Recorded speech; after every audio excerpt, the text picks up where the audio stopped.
Right, before we get in with the full play-by-play review of this episode of Raw, we made an announcement last night on national UK radio on TalkSport.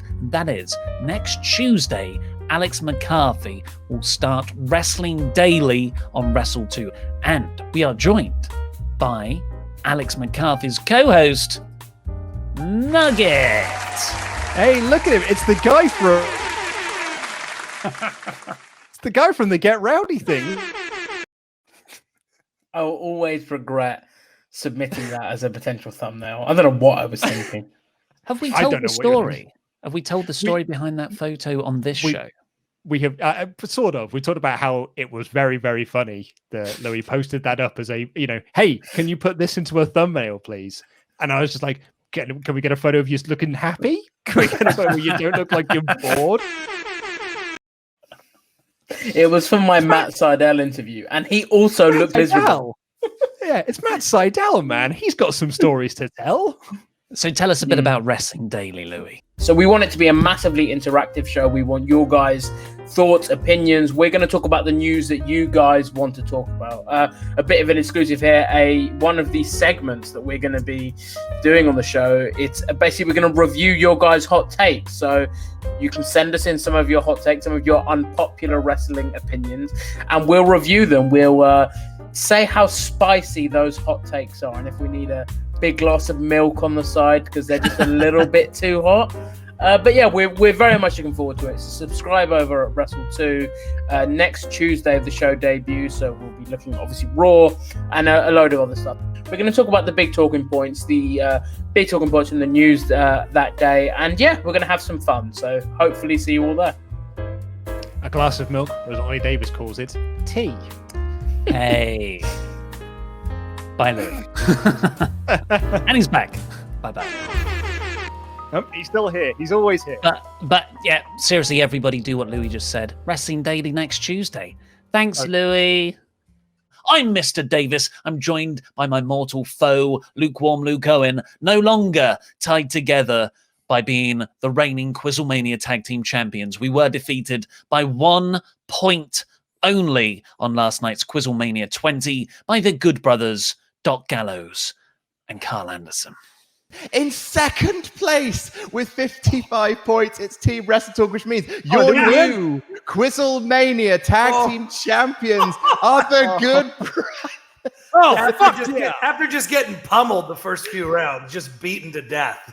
The comeback of the century. That's right. The Good Brothers. That is right.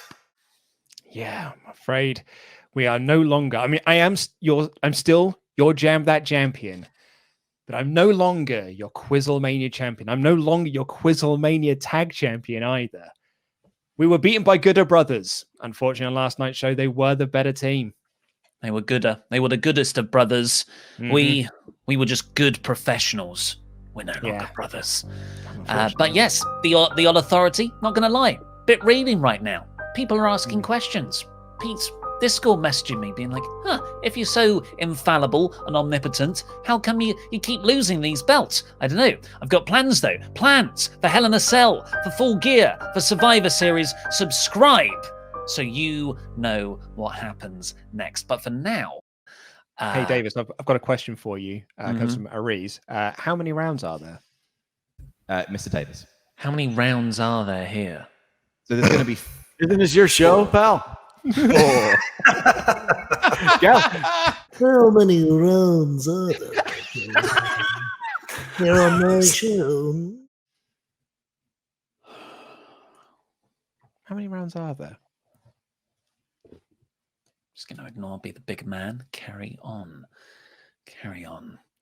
Penta and Joey Janela were announced for the final 2 of the AEW number 1 contenders tournament.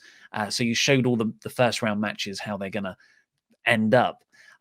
Plenty of... Oli Davis, how many rounds are there in the tournament? It's from your biggest fan, in fact, has asked that question.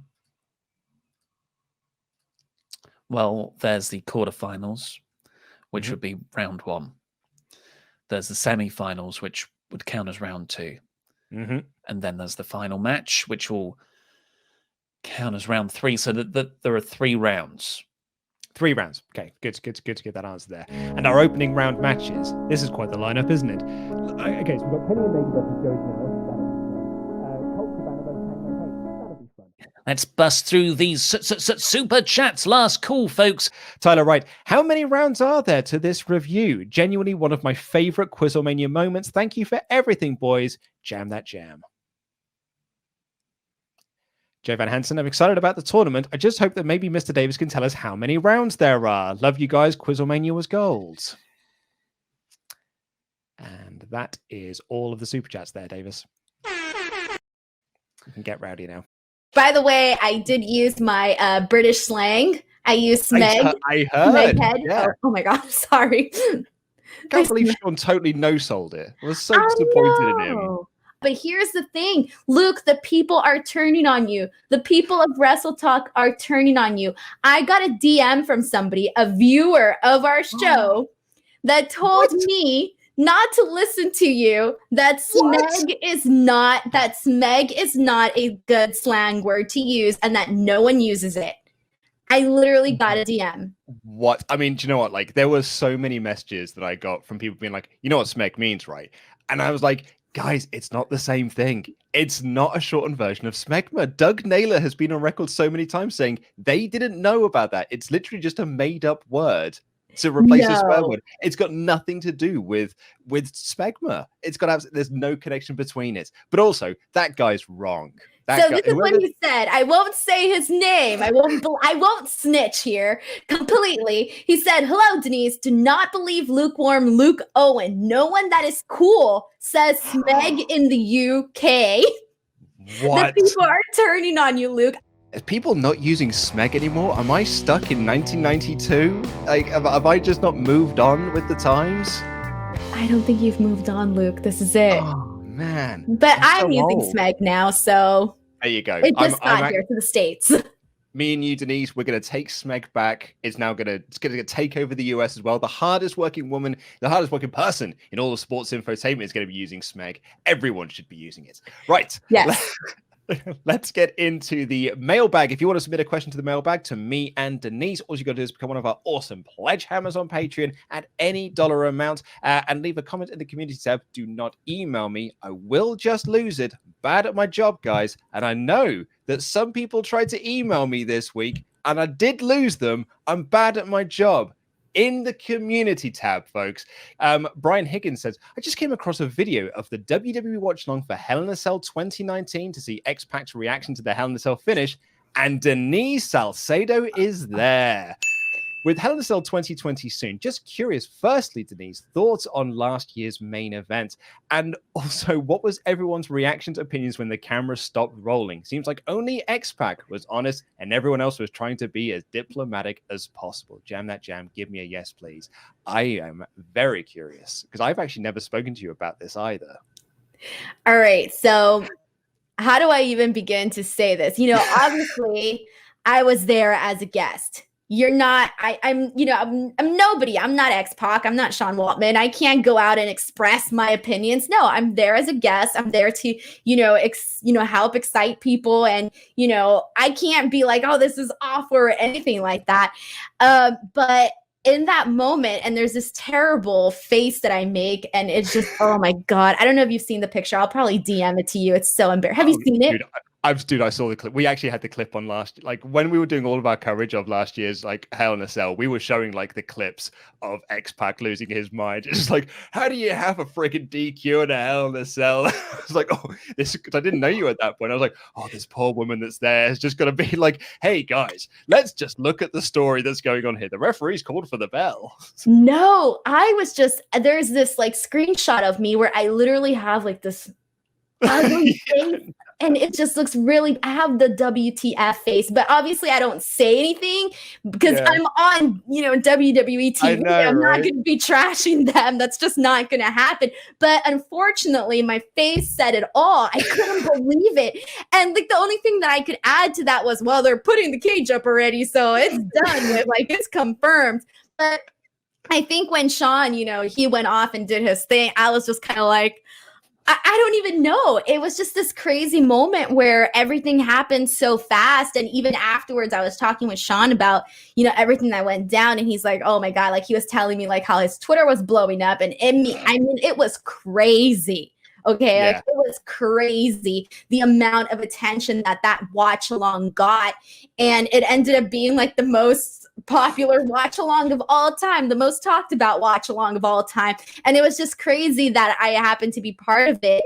And at the same time, it wasn't necessarily an experience. It was a good experience in terms of everybody was talking about it. But at the same time, like I just like cursed that face that I made where I'm like, WTF is happening here? Because it was embarrassing. And I didn't know I made that face until my fiance sent me a screenshot of it. And then a couple of friends sent me the screenshot of it. And I was like, oh my God, this is bad. Dude, it's so funny though, man. I'm sorry, but like, I don't know. It's bad for you, and it's a bit embarrassing. I was trying to make a good impression. That's what it was, Luke. And my face didn't make a good impression. Do you know what, Denise? Like, I know I probably said this time. I thought you did a great job. I thought you did a really, really good job. I thought you were being very diplomatic about it, and I thought you were.